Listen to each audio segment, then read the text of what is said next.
So obviously with a background in innovation, my kind of first thought when looking at the supply chain was what is out there? What tools exist? Why are people struggling to manage this relationship so well? And I knew that you can't do that from sitting at your desk in London. If supply chains are global, you've got to be out in the field.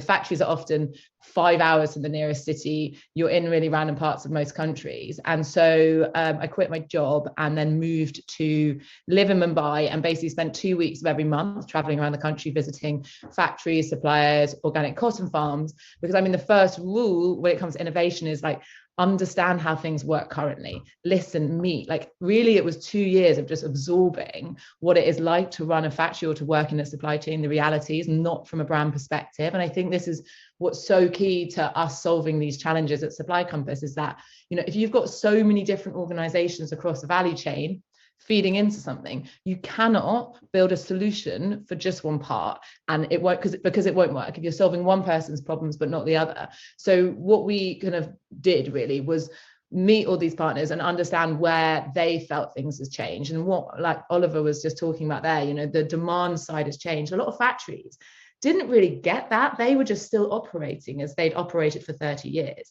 But they were like, it's funny, like our margins are getting tighter and quantities are getting smaller. Businesses are going under. People want us to do stuff faster.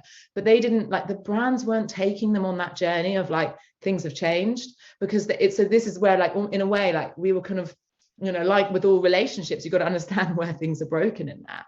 And actually it was like this base level of communication and like explaining that, like, hey, my customers are different now, so we need to change our relationships. And that's really partly, it's not, you can't blame the brands for that, but it's kind of short-sighted to not take your factories on that journey and help them change with you.